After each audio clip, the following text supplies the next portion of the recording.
Happy New Year! How are your holidays? We've had family and friends over, and I must say, I've struggled to uphold those holiday boundaries I spoke of so strongly in episode 28. But no matter how much I may slip up minute by minute, I get back on track in the next one. I think that may have just set a perfectionist free right there. Let me put it this way: consistency isn't doing things perfectly, because we all know life presents many twists and turns. Consistency is rolling with the punches to always get back on the front end of your life. This is living by design and not by default. So remember this, everybody: falling is never failing, not if you keep getting back up. Today, I want us to get super strategic and, dare I say, strict about activating your plan of action to achieve your greatest, most audacious goal this year. I'll take you through a 3-step process to identify, validate, and prioritize this one goal to experience the transformation and results you want to achieve this year. If you haven't already, please follow the Modesta Mahiga 360 Leadership Podcast on Apple, Google, Amazon, YouTube, and Spotify. So the first step we're going to go through today is to identify your one goal, the big one, the one you tell very few about, if any, the one that scares you the most, the one that if you achieved, you believe would change everything for the better. So right about now, your mind is probably sorting through a number of goals you've had in mind, a number of things you want to achieve this year, a number of things maybe you left over from years before and you want to carry over into the new year. So I'm going to ask you to do this. Feel free, take your time. You may even need to pause and take a few minutes to reflect and gather your thoughts to have the clarity to narrow it down to the most important, pivotal, and transformational goal for your life right now. So take your time. You can pause this episode and think through what would be that one goal. If I achieved this goal, everything would change for the better. What is the one goal I can achieve in the next 12 months? Got it? Well done. It takes a serious soul searching and sacrificing to exclude all other pursuits so you can focus on the one goal that'll change everything. So now that you have your one goal in mind, I'm going to put you on the spot a little bit. I want you to validate this goal. This is step 2. I want to test your commitment to this one goal, to test your staying power, whether this one goal matters enough to you to stick with it throughout the year, no matter what comes your way. You ready for the test? All right. Answer these 7 questions. And again, this isn't just an episode to get through. This is going to be a coaching exercise. It's going to be a reflection exercise. So if after every question, you're like, oh, wait a second, that's gone deep. I haven't thought about that before. Well, that's okay. Note down the question, pause this episode, reflect on what you'd like to jot, even if it's bullet points for now, and later you'll come back to these questions. Write out the question, think through some of your responses before you get to the next one. The aim here isn't to rush through the episode, but really to take this time to reflect on what matters most to you and which levers you need to pull so that you can see the greatest outcomes for you and those that you are called to. So my first question is, what's been frustrating you year in and year out over the past couple of years that you believe you would resolve by achieving this one goal? What has been this frustration you've had year in, year out? The same old thing follows you. 31st of December comes, oh man, I didn't do it. 1st of January starts, you have the best of intentions of tackling it. And then 31st of December, that year comes as well. And on and on and on you've gone. What is this thing that's been frustrating you year in, year out? And you think, if I address this through this one goal, I'm set. Number 2, if you've had frustration in this area for a while, Why do you think you've chosen to drag this frustration across the different seasons of your life? Why have you dragged this frustration? And I'm thinking of the person who's like, wait a second, this has nothing to do with me. This is something to do with my spouse. This is because of my boss. This is because of that colleague. This is because the client went crazy on us. This is because the other person went AWOL. I am asking you why you have chosen to play the role you have played in maintaining this frustration. Because this is the thing about life. Even when other people are in the mix, even when what you're going through could have been contributed to by others, you still choose whether you stay. You still choose whether you participate. You still choose, and you must own your role in, if not creating, then maintaining, perpetuating this frustration. So if you've had this frustration and it's going on for a while, I'm asking you to own the response to this question. Why have you chosen to drag that frustration across the different seasons of your life, of your career, of your business, of your ministry, whatever it is, the different seasons of your parenting, whatever that frustration is, rather than pursue this goal to the end?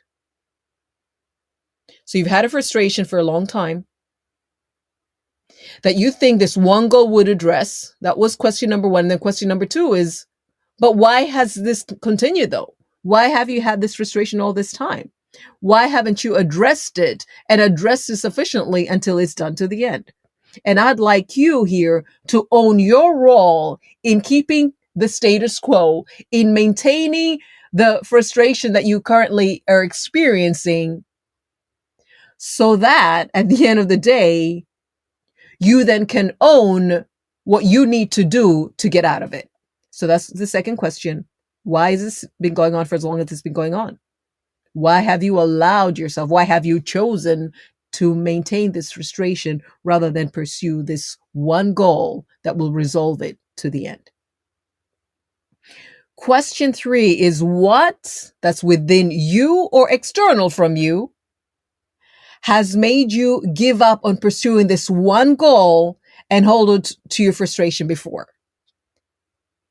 Now, I want you to see the subtle difference between these questions. The first question was asking you, what is the frustration that's been going on year in, year out? And you think, if I address this one goal, I'm going to resolve it. Question number two was asking, why though? Why have you continued with this frustration all this time instead of choosing this one goal that you know would resolve it? And then question three is asking you, what specifically, activities, action, what that is within you, external from you, has made you give up on pursuing this one goal and hold on to your frustration before? So this could be, look, I know I could have invested into this thing and removed this frustration by now. Oh, but this happened in our extended family, and so I diverted my funds. Or it could be, I would have addressed this by now, but I am in partnership in this business and my partner decided to take a different direction.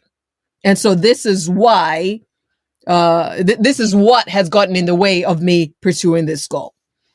Or it could be, well, you know what? This thing was subject to promotion, but, I've been passed up for promotion. And so this is still my issue right now. Maybe this thing is subject to approval in our organization. And because we haven't received approval, we're still working under capacity. So I want you to think about what are the things, the tangible things that have been happening, whether within you or outside of you, that you feel have gotten in the way from you pursuing this one goal to the end, and therefore maintaining the status quo on this frustration. What specific things have gotten in your way? Number four, what are you afraid of losing when you think of letting go of it? What are you afraid of losing when you think of letting go of this frustration? This may sound like one of the most bizarre questions you've ever heard. But do you know sometimes we would rather maintain status quo? We would rather stay uncomfortable because it is familiar. Matter of fact, because it is comfortable to be in that state, then let go and step out into the unknown, then let go and do something new, which comes with elements of risk. So sometimes, as frustrated as we are in our situation is familiar, and we would rather stay in the familiar than let go of what's hurting us in the pursuit of the next thing. Because we know what's hurting us. We're comfortable here. We know exactly what goes wrong and how deeply it goes wrong. But we do not know that other thing that we may want to latch onto, how well that could go, what frustrations could come with that pursuit, what challenges and stretching you will happen if you try to pursue that. And so rather than letting go of frustration so that you can get better, you can get more, you can get bigger, you're going to stay in the thing that is holding you back, and you're going to whine and complain rather than take the action to change things. So what are you afraid of? Because fear can be very tricky. Fear can make you stay in paralysis. Fear can make you flee from freedom. Fear can make you justify why this thing, which is so far beneath you, and who you could be and what you could achieve and the impact you could make. Fear will make you stay small just because of the fear of the unknown or even the fear of greatness. So what are you afraid of losing when you think of letting go of it? Letting go of this frustration. Number 5, how different would your life be if you finally did let go of the frustration and achieve this one goal? How different would your life be? I want you now to project forward. I want you to have a vision. I want you to literally close your eyes and picture this frustration is a thing of the past, and picture that you're on the other side. What does it look like there? How much better is it for you? How much better is it for you personally, for your family, in your finances, in your career, in your leadership, in your impact? How much better is it for your business? How much better is it for your ministry? How much better is it for the people that you're called to? How much better is it? What difference would there be? How different would your life be if you finally did let go of the frustration and achieve this one goal this year? And number 6, what makes this time different? Why does this have to be the year you do achieve this one goal? What makes this pursuit different from all the other pursuits you made before to achieve this one goal? What makes this attempt different from all the other attempts you made to get rid of the frustration that you've been carrying year in, year out? What makes this different? What's changed now? Have you just gotten sick and tired of being sick and tired? Have circumstances changed? Have your finances changed? Have your relationships changed? Have opportunities come that you now want to see? What's happened? What makes this time different? Why does this have to be the year you do achieve this one goal? And then finally, number 7, what are you willing to give up so that this time you do stick to it? What are you willing to give up? What are you willing to change up? What are you willing to do differently? What are you willing to let go of? Who are you willing to let go of? What are you willing to give up? Sometimes we're just double-minded. Sometimes we second guess ourselves. Sometimes we want to have many options just in case this one doesn't work out. And so you're fragmented. And so you're diluting how much effort you could put. You're diverting resources from that one goal because you're spreading it across several just in case. Sometimes we're just not that invested in that one goal that if we pursued would change everything. So what are you willing to give up so that this time, this year, you do stick to this one goal? You do kick this frustration. You do achieve what you know if you were to achieve would change everything. I know I've asked some deep and uncomfortable questions, but they needed to be asked. They needed to be addressed. The truth is, our mindset is 80% the reason we repeat the patterns we do, good or bad. So, if you want to change your behavior and outcomes, you have to focus primarily on identifying, admitting, and changing the mindsets that have informed the thoughts, words, actions, and results of your life.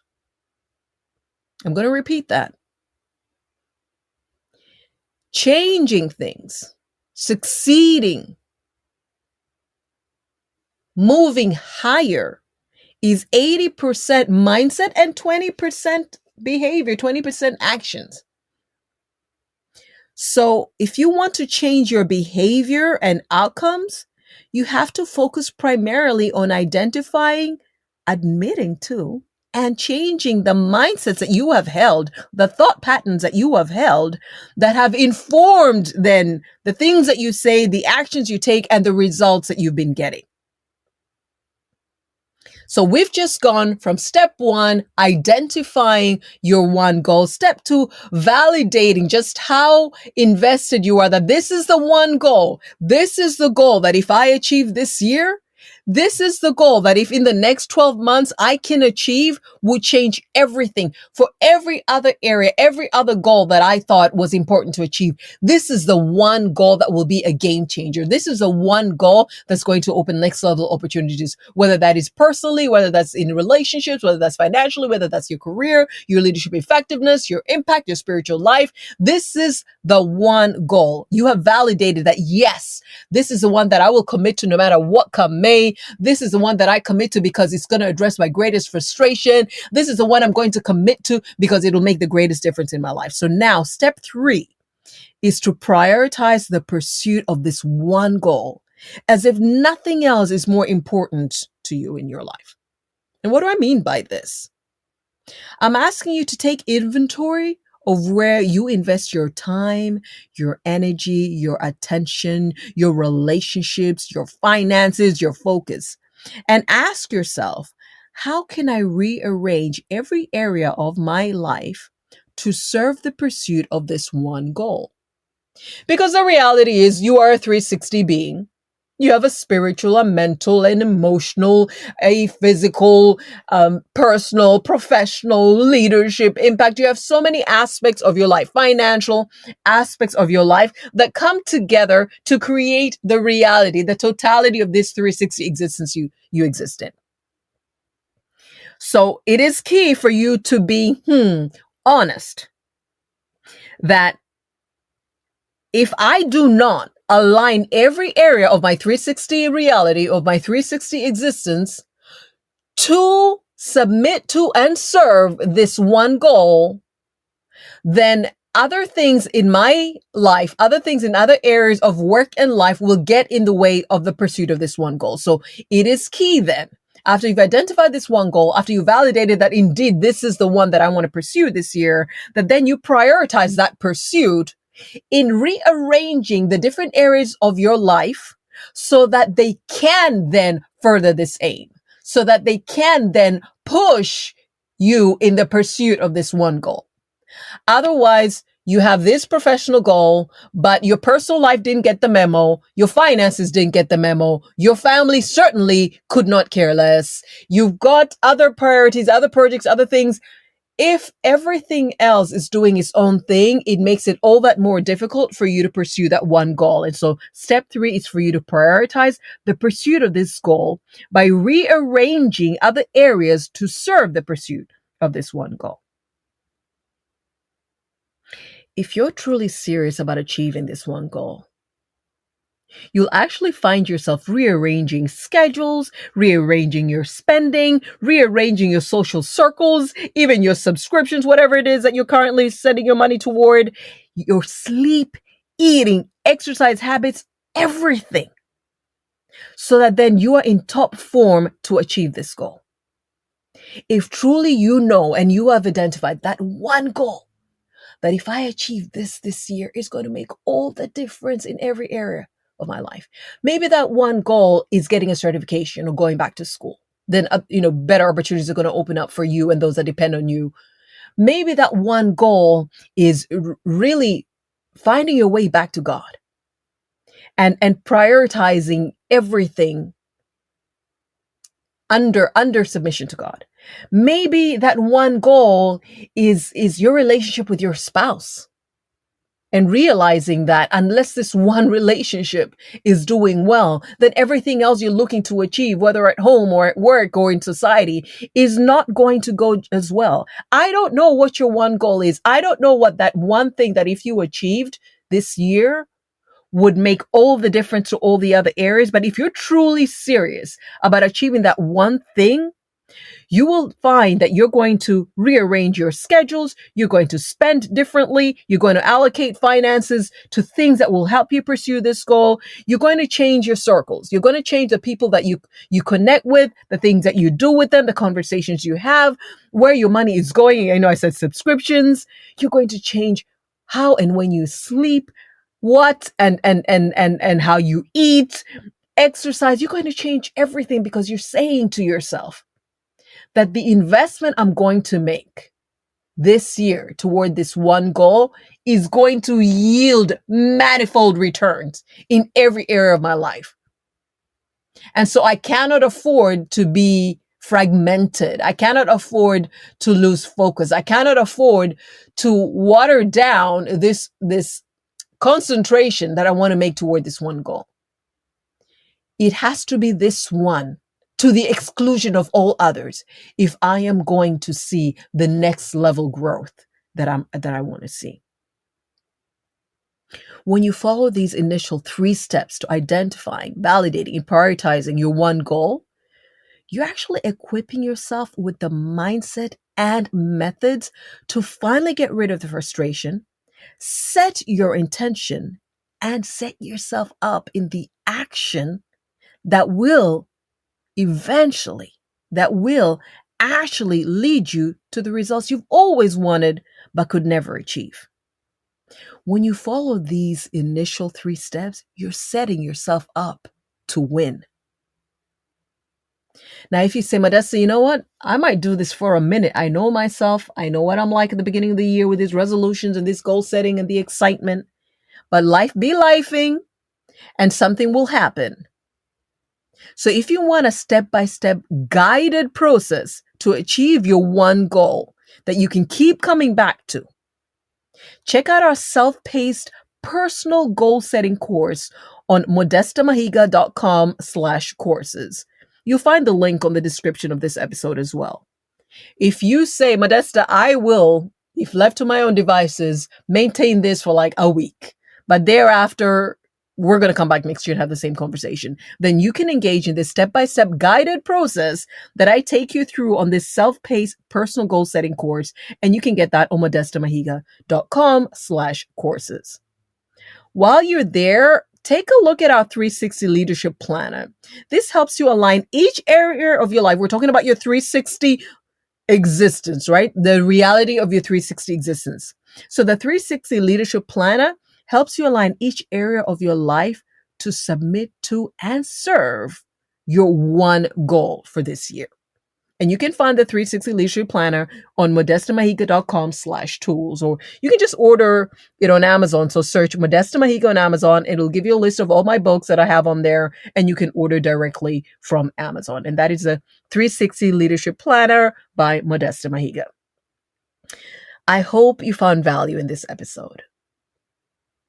And if you did, please remember to subscribe and leave a review to help leaders such as yourself to find strategies and tools to succeed in their leadership and their life.